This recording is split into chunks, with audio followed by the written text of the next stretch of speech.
Se você tivesse investido em Bitcoin R$1.000 um ano atrás, você teria hoje R$2.500. Se você tivesse investido R$1.000 em Bitcoin 5 anos atrás, você teria hoje 17 mil. E se você tivesse investido R$1.000 10 anos atrás, você teria 115 mil. Agora olha só, se tivesse investido R$1.000 onde é que o Bitcoin foi lançado, 31 de outubro de 2008, você teria hoje a bagatela de 150 bilhões de reais. Ou seja, você seria potencialmente a pessoa mais rica do Brasil. Você seria mais rico que o Eduardo Saverin, cofundador do Facebook. Você seria mais rico que o Jorge Paulo Lemann, fundador da Bembev. Seria mais rico também que o André Esteves, principal acionista do BTG. E também seria mais rico que a Vicky Safra, esposa do Joseph Safra, fundador do banco. Só que se você chegou aqui nesse vídeo, é porque você não deve ser a pessoa mais rica do Brasil. Na verdade, você nem deve saber direito o que é o Bitcoin, como ele funciona, se ele é seguro ou não, como fazer para investir em Bitcoin. Enfim, você não deve saber muito sobre essa moeda poderosíssima e que eu tenho na minha carteira há alguns bons anos e fiz esses investimentos inclusive publicamente. E inclusive a primeira vez que comprei Bitcoin foi em 2012, depois vendi e depois comprei de novo em 2018 e depois comprei de novo em 2019 e aí comprei em 2020. 21, 22, 23 e estamos aqui em 2024 colhendo alguns bons frutos. Por isso, no vídeo de hoje eu vou te explicar literalmente tudo sobre Bitcoin que você precisa saber agora. Eu quero que você saia desse vídeo com a cabeça assim explodindo, sabendo tudo sobre Bitcoin. E para facilitar a sua vida, eu dividi o vídeo em 7 partes. Na primeira parte, eu vou te mostrar as principais formas que você pode usar para investir em Bitcoin. Na segunda parte do vídeo, eu vou te explicar o que é o Bitcoin e como ele funciona. Depois, na terceira parte,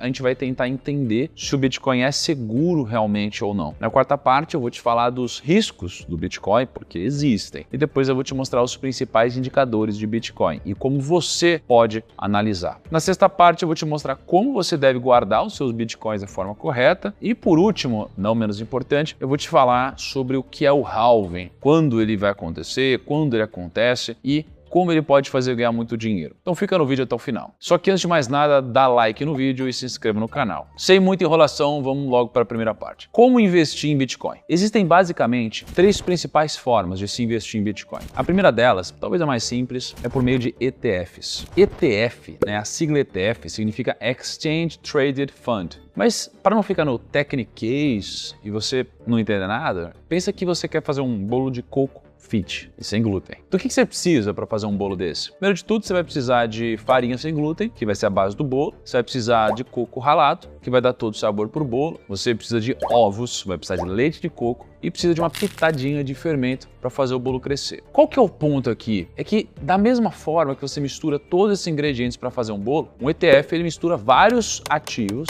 vários ingredientes, para fazer um único investimento, como se fosse um pacotinho. Então você tem 2 opções: comprar os ingredientes e você mesmo montar o bolo, ou você comprar o bolo pronto. Por exemplo, você pode investir nas ações da Apple, do Google, da Coca, em várias empresas. Ou você pode investir em um ETF que vai replicar o índice S&P 500 das 500 maiores empresas dos Estados Unidos. Se você comprar a ação da Apple, você está comprando o ovo. Se você comprar o ETF do S&P 500, você está comprando o bolo pronto. E com o Bitcoin funciona exatamente da mesma forma. Você pode ir lá na Bolsa de Valores e investir no Hash 11, por exemplo, que é um ETF onde 68% do seu dinheiro vai investir em Bitcoin. Tem vários ETFs de Bitcoin aqui no Brasil, eu vou colocar aqui na tela os nomes dos principais deles. Mas para não me estender muito, essa é a primeira forma. A segunda forma de você investir é em fundos de investimentos. Por exemplo, qual que é a grande sacada do fundo de investimento? Enquanto o ETF tem uma gestão passiva, ou seja, ele replica um índice, os fundos de investimento eles têm uma gestão mais ativa, E para ficar mais fácil de entender, pensa assim: no ETF você vai comprar o bolo de coco sem glúten pronto. Nos fundos de investimento você também vai comprar o bolo de coco sem glúten pronto. Qual que é a diferença? A diferença é que nos fundos de investimento é como se o chefe que faz o bolo pudesse mudar a receita original para deixar o bolo diferente. Ele pode pôr um pouco mais de coco, menos leite, mais ovos. Ele pode mudar a receita original conforme ele vai fazendo o bolo. Então se você investe no ETF que replica 100%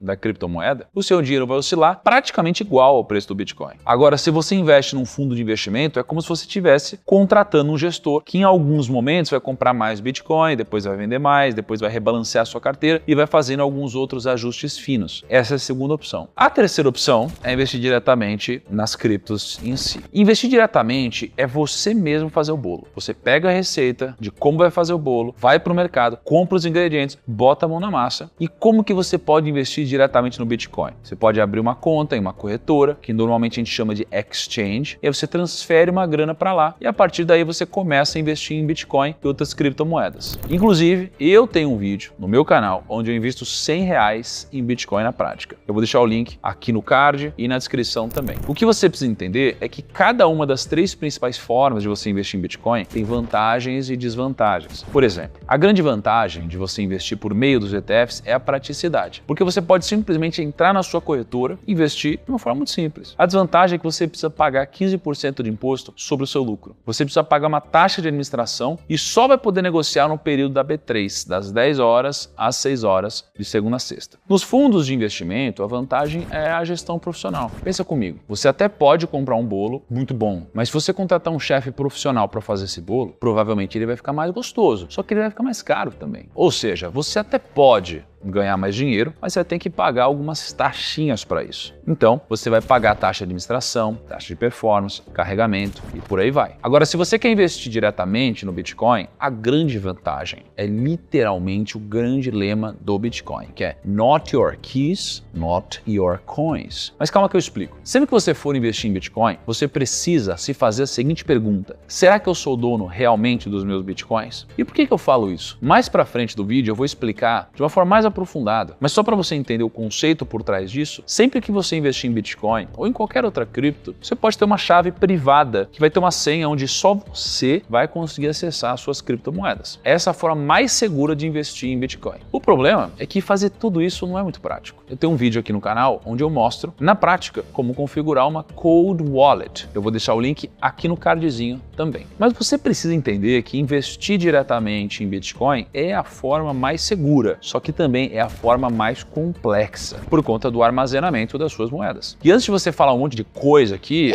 primo, você não investiu em Bitcoin nesse vídeo, cara? Cara, eu invisto meu patrimônio publicamente, como eu já falei, já tem quase 7 anos, e todo mês eu mostro o que eu tô fazendo com o meu dinheiro. É só você pesquisar aí rumo ao bilhão, que tem uma porrada de vídeo onde eu invisto na prática em Bitcoin. Então agora que você já conhece as 3 principais formas de investir em Bitcoin, você precisa entender o que é o Bitcoin e como ele funciona. Mas se você realmente quer entender a lógica por trás da moeda, você primeiro precisa entender a lógica por trás do dinheiro. Hoje em dia a gente está muito mal acostumado. Um TED, cartão, Pix, boleto, tem várias comodidades que a nossa vida tem. Só que nem sempre foi assim. Na verdade, por muitos anos, as pessoas não usaram dinheiro. Elas trocavam bens e serviços de uma forma direta. Então, se eu tenho um pomar cheio de maçãs e você tem uma vinícola que produz vinho, eu dou algumas maçãs para você e você me dá alguns vinhos. E até aí tudo bem. Um problema começa quando eu estou de saco cheio de tomar vinho e você só tem vinho para trocar comigo. Ou vice-versa. Daí surgiu a ideia de a gente usar conchas, gado e grãos como formas primitivas do dinheiro. Só que gado não dura para sempre, ele morre. Os grãos eles não duram para sempre, eles vão se esfarelar com o tempo. E as conchas, além de quebrarem com facilidade, elas não são escassas, né? Você pode ir para a praia e encontrar várias conchas, e é como se você encontrasse um dinheiro infinito. Então, com o tempo, a gente começou a substituir as conchas e os grãos pelos metais preciosos, como o ouro e prata. O ouro e a prata eles tinham 3 grandes vantagens. Primeiro,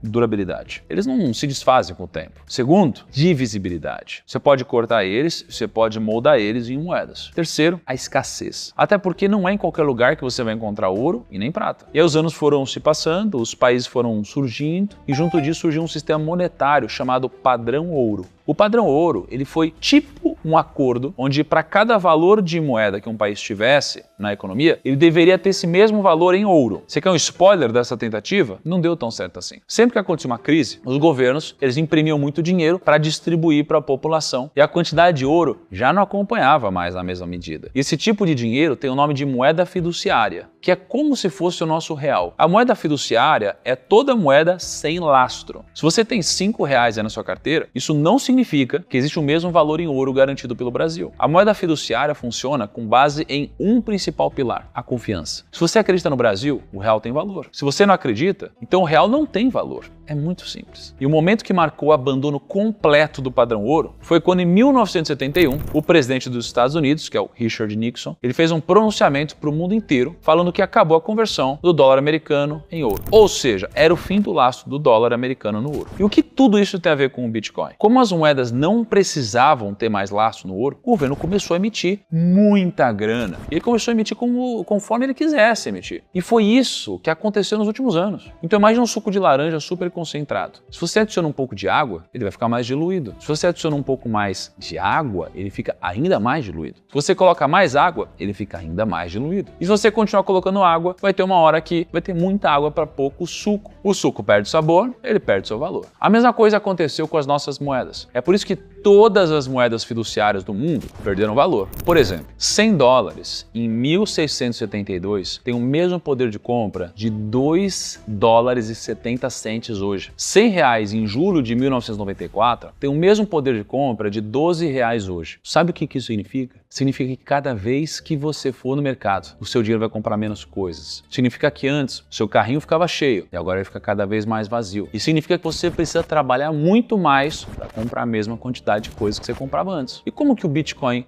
resolve, pelo menos parcialmente, esse problema? Com escassez. Quando o Satoshi Nakamoto criou o Bitcoin, ele estipulou que só poderia existir 21 milhões de Bitcoins. Não dá para fazer mais. E mais pro final do vídeo, eu vou te explicar o que é o halving, o que ele tem a ver com esses 21 milhões de Bitcoins e como você pode ganhar dinheiro com isso. Mas o ponto é, o Bitcoin é uma moeda digital que é escassa, porque só existem 21 milhões de Bitcoin. E ele é uma moeda totalmente descentralizada. Isso significa que o Bitcoin é uma moeda que não tem um governo ou um banco central ditando as regras. Quem controla o real é o Banco Central do Brasil. Quem controla o euro é o Banco Central Europeu. Quem controla o dólar é o Banco Central Americano, conhecido como Fed. Só que não existe uma instituição por trás do Bitcoin. Quem controla as criptomoedas são os próprios usuários que vão seguindo as regras de cada cripto. No Bitcoin, o nome dessa rede descentralizada que está por trás do funcionamento do Bitcoin é a blockchain. Muita gente acaba confundindo o Bitcoin com a própria blockchain, como se eles fossem a mesma coisa, mas eles não são. Blockchain foi um nome dado para um conjunto de tecnologias que juntas formaram a blockchain. Então pensa assim, a blockchain é como se fosse um livro contábil, um livro de contabilidade, aonde ela armazena todas as transações que acontecem dentro do Bitcoin em vários e vários computadores ao redor do mundo. Pega os bancos, por exemplo. Sempre que você faz uma transação, o banco registra essa transação nos servidores. No caso do Bitcoin, por ele ter essa natureza descentralizada, esses servidores não ficam alocados em um único lugar. Eles ficam espalhados pelo mundo e cada pessoa que tem um desses servidores, que são chamados de computadores de mineração, eles têm uma cópia desse blockchain. Então, dentro da blockchain, a gente armazena o número de transações, quanto cada carteira de cada pessoa tem de saldo e dá para identificar qual carteira tem mais Bitcoin e qual tem menos. E para ficar mais visual para você, dá uma olhada nessa imagem. Nessa imagem tem 3 blocos simples da blockchain. O primeiro bloco é chamado de bloco Gênesis, por ser o primeiro bloco, obviamente. E quando eu digo bloco, é como se eu estivesse falando de uma grande caixa onde todas as transações vão sendo colocadas nessa caixa e uma hora essa caixa vai para verificação. Isso é um bloco da blockchain do Bitcoin. Embaixo de cada bloco a gente vai ter a data e a gente vai ter o hash, que nada mais é do que um código gerado pelo sistema quando um bloco é verificado e comprovado que todas as transações dentro daquela caixa são verdadeiras. Quando a gente parte para o segundo bloco, até por isso o nome é blockchain, que significa cadeia de blocos, esse segundo bloco também vai ter a data do bloco e vai ter o que a gente chama de previous hash, que é o código hash do bloco anterior. Então esses blocos vão sendo criados de forma cronológica e você consegue visualizar todas as transações que estão acontecendo nesse sistema. Tudo o que já aconteceu foi registrado e não pode ser mudado. É por isso que todo esse sistema do blockchain é tão seguro. Porque se você quisesse fazer uma mudança de uma pequena vírgula lá no bloco 2, o número hash desse bloco inteiro ia mudar. Isso mudaria a sequência inteira dos próximos blocos da blockchain. Então eu acho que isso já responde à pergunta da terceira parte do vídeo. O Bitcoin é realmente seguro? Segundo essa lógica do blockchain, o Bitcoin é seguro. Mas isso não significa que não existem riscos se você quiser investir em Bitcoin. Para falar a verdade, existem 3 principais riscos em investir em Bitcoin. O primeiro grande risco é a volatilidade. A BlackRock, que é a maior gestora de ativos do mundo, montou uma tabela que mostra o que aconteceu com os principais ativos do mundo entre 2013 e 2023. E só para vocês terem uma ideia, nos últimos 11 anos, o Bitcoin teve a maior rentabilidade do mundo inteiro em 8 anos. Só que nos outros 3 anos, o Bitcoin teve uma queda absurda. Foi o ativo que mais se desvalorizou no mundo. Então, se você quer ter um pouco do Bitcoin na sua carteira, você precisa ter estômago. Um dia o Bitcoin pode estar valendo muito e no outro ele pode valer só metade ou muito pouco. Esse é o primeiro grande risco. O segundo risco é o roubo. Se você investe diretamente em Bitcoin por meio de uma corretora e você deixa os seus Bitcoins lá, é ela que está com o saldo dos seus Bitcoins e não você. E qual que é o risco disso? O risco é que a corretora pode quebrar, como aconteceu com a FTX, a corretora do Sam Bankman-Fried. E quando uma corretora quebra, pode demorar anos para você receber os seus bitcoins de volta. Isso se você receber. Então o que você precisa fazer é comprar os seus bitcoins por meio de uma corretora e depois fazer a transferência para sua custódia por meio de uma wallet. Daqui a pouco eu vou falar um pouquinho mais sobre esse assunto. Aliás, falando em roubo, coloca uma coisa na sua cabeça. Se teve promessa de ganho absurdo, se teve promessa de ganho rápido e se te prometeram um investimento livre de risco, isso é uma pirâmide financeira. E só para vocês terem uma ideia da gravidade do problema, mais de 1 a cada 10 brasileiros já perderam dinheiro em fraudes e pirâmides. Tem várias e várias notícias de promessas de investimento falando que vão te rentabilizar 5% ao dia, 6% ao dia, 7% ao dia. O problema é que se você investir uma única vez R$100 com uma rentabilidade de 7% ao dia, em 5 anos você vai ter um patrimônio de 3,7 bilhões de reais, que não faz o menor sentido. E o terceiro risco do Bitcoin é o risco da proibição. Tem muitos países do mundo onde o Bitcoin não é visto com bons olhos. Na Rússia ter Bitcoin é proibido, no Egito é proibido, no Iraque é proibido, na China é proibido. E claro que cada país vai ter uma regra diferente e um nível de proibição diferente. Mas o fato é que, por mais que o Brasil seja um país onde ter Bitcoin seja legal, não existe uma garantia que isso vai durar para sempre. E eu não adicionei como um desses 3 riscos, mas uma coisa que acontece muito é você esquecer os dados de acesso, a sua carteira. E se você esquecer, não vai ter um botãozinho de esqueci a minha senha como você tem no seu e-mail. Toma muito cuidado. Até porque tem muitos casos já listados de pessoas que perderam não 1.000, nem dezenas de milhares, mas milhões e milhões de dólares em criptomoedas. Bom, então até aqui você já entendeu como investir em Bitcoin, entendeu o que é Bitcoin, entendeu como que funciona a blockchain, entendeu como funciona a segurança do Bitcoin, os principais riscos ao investir nessa moeda. E agora, na quinta parte do vídeo, você precisa entender os principais indicadores do Bitcoin e como você pode analisar esses indicadores para ganhar mais dinheiro. Sem muita enrolação, o primeiro indicador do Bitcoin é o famoso Fear and Greed Index. E se tem uma coisa que nunca me enganou no mercado financeiro, é o indicador de medo e ganância. Só para vocês entenderem, o Fear and Greed é um indicador que vai de 0 a 100. Quanto mais otimistas e mais gananciosas as pessoas estão, mais próximo de 100. Quanto mais próximo de 0, mais os investidores estão com medo e estão pessimistas em relação ao Bitcoin. Adivinha qual é o melhor momento para comprar? Obviamente, quando o mercado está pessimista. Assim você tem mais espaço para comprar barato e exatamente agora o Fear and Greed Index do Bitcoin está marcando os 78 pontos. Isso significa que o mercado está otimista com o Bitcoin. Mas quando você estiver vendo esse vídeo, se o número estiver baixo, é exatamente o oposto que ele está representando. Então ele está sendo negociado por um preço mais salgado, digamos assim. Ah, então quer dizer que se subiu muito ou o pessoal está ganancioso, não faz sentido comprar? Não é isso, ele é um indicador. E como o próprio nome diz, ele indica algo. Não é porque um ativo está caro que isso significa que ele não possa ficar mais caro. Mas só para efeitos de comparação, se a gente olhar o que aconteceu com esse indicador nos últimos meses, a gente pode ver que o Fear and Greed Index está nas máximas dos últimos 12 meses. Então o mercado realmente está disposto a pagar mais caro pelo Bitcoin. O segundo indicador é o hash rate, que é o indicador que mostra o quão saudável está o sistema todo do Bitcoin. Quanto mais alto o hash rate, mais mineradores estão minerando o Bitcoin, mais poder computacional está envolvido no Bitcoin e mais segura fica a rede. E o índice do hash rate está bem alto. Na verdade, ele também está na máxima histórica. Ele está em 629,49 milhões de terahash por segundo, que é a unidade de medida desse indicador. Isso é uma coisa muito legal de se pensar? Pensa no ouro. Se você fosse um garimpeiro indo atrás do ouro, aí do nada o preço do ouro explode. O ouro começa a ter cada vez mais valor. Aí você vai ter um estímulo muito maior para achar ouro, você concorda? Porque ele vai estar valendo mais. Se antes você achava uma quantidade de ouro e vendia por $200, e hoje você acha a mesma quantidade e vende por 300, é o mesmo esforço para um resultado muito maior. Agora, e se o contrário acontecesse? Se o preço do ouro caísse? Você provavelmente ia continuar procurando ouro, mas o interesse ia diminuir, porque o prêmio em relação ao seu esforço ficou menor. E está acontecendo justamente o contrário. Dá uma olhadinha nesse gráfico aí na tela. A linha amarela é a dificuldade que os mineradores têm de conseguir mais Bitcoin, e a linha cinza é o preço. Desde maio de 2021, a linha amarela, que é o interesse dos mineradores, não parou de subir. Só que se você olhar para a cinza, que é o preço, de maio de 2021 até janeiro de 2023, o preço praticamente só caiu. Isso é um baita de um sinal positivo. Significa que as pessoas estão pensando com cabeça de longo prazo. E o terceiro indicador do Bitcoin é o Bitcoin Wallet Sizes. Esse indicador é bem interessante porque a gente consegue ver o número de carteiras com mais de 1.000 Bitcoins. E detalhe, 1.000 Bitcoins é a mesma coisa que 347 milhões de reais. E qual que é o ponto desse gráfico?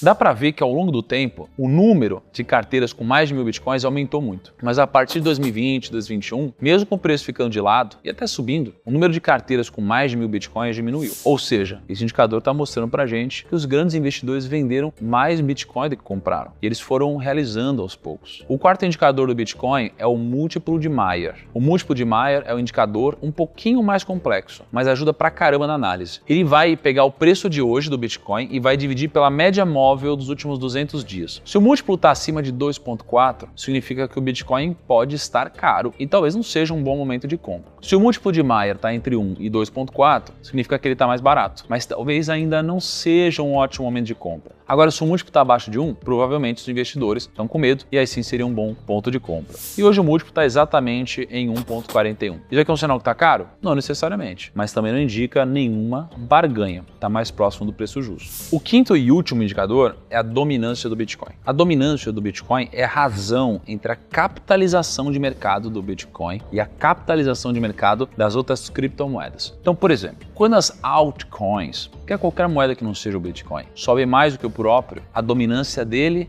diminui. Quando o Bitcoin sobe mais do que as altcoins, então a dominância do Bitcoin aumenta. Geralmente, quando a dominância do Bitcoin é menor, isso indica um melhor momento de compra. Só que nos últimos 12 meses, aconteceu justamente o contrário. A dominância do Bitcoin está nas máximas, com 53%. Então, resumindo, segundo o Fear and Greed Index, o mercado estaria otimista, nesse patamar com o Bitcoin. Como o indicador do hash rate está alto, significa que há um grande poder de processamento computacional sendo usado para minerar e validar transações na rede do Bitcoin. Olhando para o Bitcoin Wallet Sizes, tudo indica que os grandes investidores estão vendendo mais do que estão comprando Bitcoin. O múltiplo de Mayer hoje está em 1,41, então é um indicador acima de 1, que seria o preço mais justo, e abaixo de 2,4, que seria o preço mais caro, então não é um preço totalmente ruim. E se a gente fosse olhar para a dominância do Bitcoin, o Bitcoin cresceu muito em relação às outras criptos nesses últimos 12 meses. E isso é um indicador de preço mais esticado. Com base nesses indicadores, deixa aqui nos comentários se você acha que está ou não num bom momento para você comprar Bitcoin e criptomoedas para sua carteira.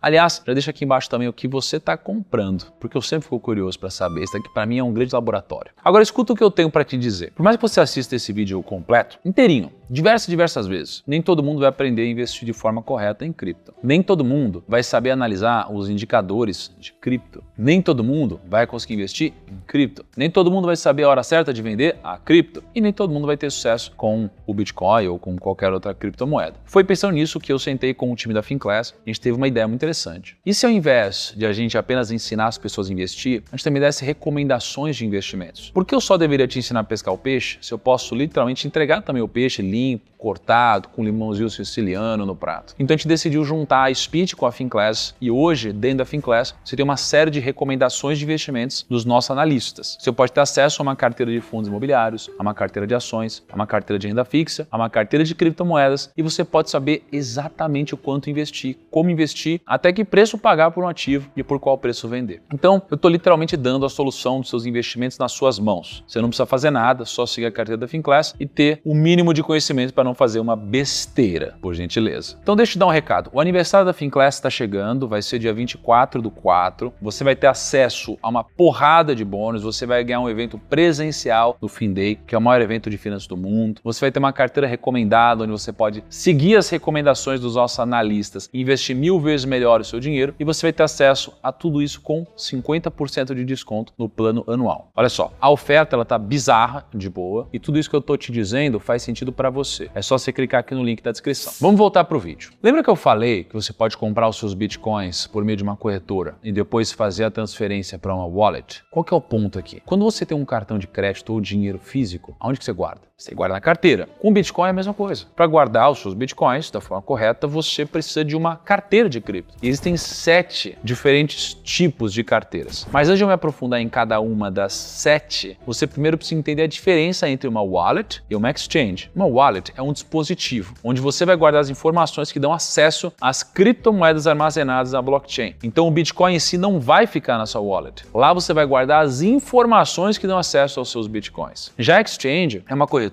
onde você vai negociar as criptomoedas. Obviamente, você até pode deixar suas criptos na própria exchange, mas se você fizer isso, é ela que está fazendo a custódia dos seus ativos. Então foi como eu disse antes, se a corretora tiver algum problema, já era. Exchange não é wallet. Então vamos lá. O primeiro tipo de wallet é a Hot Wallet. As Hot Wallets são basicamente uma carteira que fica conectada à internet. Então elas vão ser mais práticas que as Cold Wallets, mas elas costumam, como elas estão conectadas à internet, ser mais vulneráveis a ataques. O segundo tipo é a Wallet Mobile. São carteiras que você pode baixar como se fosse um aplicativo aí do seu celular, só que por ser uma carteira Hot Wallet, é bem prático. Mas é um tipo de carteira mais vulnerável. Sem falar que aqui no Brasil é bem comum alguém roubar o seu celular. Então, você precisa ficar ligado. O terceiro tipo de wallet é o wallet web. Essa já é um tipo de carteira que você pode acessar pelo seu próprio navegador. Você só precisa entrar na página da wallet e inserir login e senha. É bem simples, é bem prático, mas também fica conectado à internet, então é um pouquinho mais perigoso. O quarto tipo é a desktop. As carteiras de desktop são tipo um programa que você baixa e instala no próprio HD do computador. O legal dessa aqui é que os dados ficam armazenados no seu computador e não na internet. Então elas são mais seguras que as carteiras de cripto para mobile e para web. Mas você também pode pegar um vírus no seu computador ou alguma coisa que pode roubar os seus dados. O quinto tipo de carteira são as cold wallets. Eu tenho um vídeo aqui no canal mostrando como você pode configurar uma cold wallet, como que funciona toda a lógica dela de uma forma mais aprofundada. Mas resumindo aqui, as cold wallets são carteiras que não estão ligadas a uma rede mundial de computadores, ou seja, elas ficam fora da internet e por esse fato elas acabam sendo mais seguras. Existem dois tipos de cold wallets, as hardware wallets e as paper wallets. As hardware wallets vão ser um dispositivo físico onde você vai poder armazenar os seus bitcoins. É quase como se fosse um pendrive. Obviamente, é mais seguro, porque você não está conectado à internet, mas não é nada prático. Para falar a verdade, dá um trabalho do caramba para configurar tudo do zero, mas é o mais seguro. O outro tipo de cold wallet é a paper wallet. Ele é basicamente um pedaço de papel impresso com as chaves privadas e públicas. Hoje em dia tem vários programas onde você consegue gerar uma paper wallet. O problema é que o seu computador pode estar infectado com algum vírus no momento que você criou a sua carteira e pode dar problema. Então não é a forma mais segura de todas. Dito isso, a minha sugestão para você é que caso você tenha um valor um pouco mais relevante em Bitcoin ou em criptomoedas, faz mais sentido você ter uma hardware wallet e proteger da forma mais correta possível. Agora, se você quase não tem nenhum valor em Bitcoin e só quer se expor de alguma forma, a variação do preço da moeda, você pode fazer isso daí através de um ETF ou de um fundo que pode fazer mais sentido para você. Agora voltando para o que interessa. Nessa última parte do vídeo, eu quero contar um pouco para vocês sobre uma coisa muito louca que acontece mais ou menos a cada 4 anos e faz o preço do Bitcoin historicamente explodir. O nome disso é halving. A cada 4 anos, depois de dar aquelas estilingadas bonitas para cima, o Bitcoin passa por um período forte de correção, onde ele geralmente devolve parte dos ganhos acumulados. Aconteceu em 2014, 2018 e no finalzinho de 2021. Lá em dezembro de 2021, o Bitcoin chegou a bater 64 mil dólares e logo depois ele começou a cair muito. Ele saiu de 64 mil dólares, caiu para 15 mil dólares em alguns meses. Foi uma queda de 77% em menos de um ano. E por que eu estou mostrando isso? Porque sempre que uma grande queda do Bitcoin aconteceu, logo depois veio um movimento de alta ainda mais forte. Foi assim em 2015, com uma alta acima de 9.000%. Foi assim em 2019, quando o Bitcoin subiu mais de 3.000%. E o próximo ciclo de alta começou em 2023. A gente está passando agora mesmo pelo exato momento onde o Bitcoin interrompeu o seu ciclo de baixa e começou uma nova corrida para cima. Não é à toa que em 2023 ele subiu mais de 150%. Esse ciclo já começou. E o que o halving tem a ver com isso? Basicamente o Bitcoin segue um ciclo de 4 anos por causa de um evento chamado halving. Para entender esse conceito é bem simples. Pensa no nosso real, por exemplo. O real perde valor com o tempo porque todo ano o governo tende a emitir mais e mais moeda. Isso acaba gerando inflação, o que consequentemente desvaloriza a moeda. Mas o Bitcoin, desde quando ele foi criado em 2008, foi colocado no algoritmo dele um mecanismo que controla esse efeito inflacionário que seria causado pela emissão de novos Bitcoins. E para diminuir esse efeito de perda de valor ao longo do tempo, o Bitcoin já é programado para de tempos em tempos reduzir pela metade a emissão de novas moedas. Isso acontece a cada 4 anos aproximadamente. Ou seja, essa redução, que acontece a cada 4 anos, chamada de halving, aconteceu pela última vez em 2020, quando a emissão caiu de 12,5 bitcoins por bloco minerado para apenas 6,25. E agora no final de abril de 2024, esse processo deve se repetir e a emissão de novas moedas vai cair para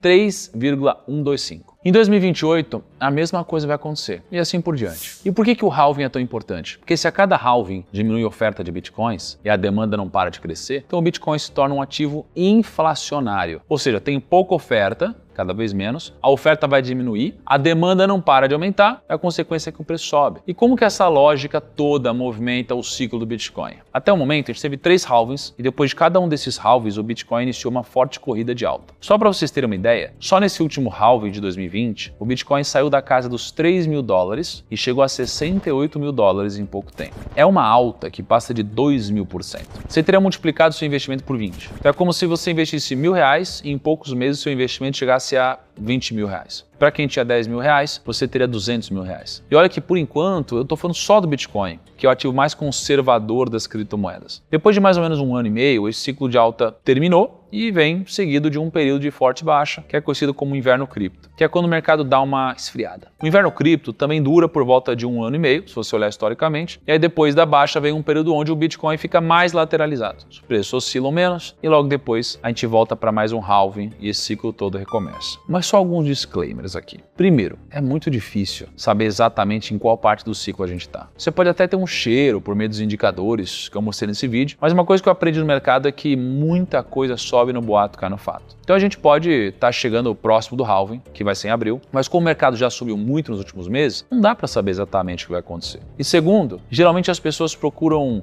saber mais sobre Bitcoin no momento errado. Depois que a cripto já subiu pra caramba, todo mundo quer comprar um pouco. Então cuidado para não deixar a emoção tomar conta do seu bolso. Então é isso, primos. No vídeo de hoje a gente falou sobre as principais formas de investir em Bitcoin, o que é Bitcoin, como ele funciona, se o Bitcoin é realmente seguro ou não. Falamos sobre os riscos do Bitcoin. Depois a gente falou sobre os principais indicadores, como guardar os seus Bitcoins da forma correta. E por último a gente falou do halving e como ele pode te ajudar de alguma forma a ganhar dinheiro. Manda esse vídeo para aquele seu amigo que quer conhecer um pouco mais sobre cripto e deixa aqui nos comentários se você já investe ou se você pretende fazer isso com esse halving chegando. Vou ficando por aqui, um grande abraço, até o próximo vídeo e tchau.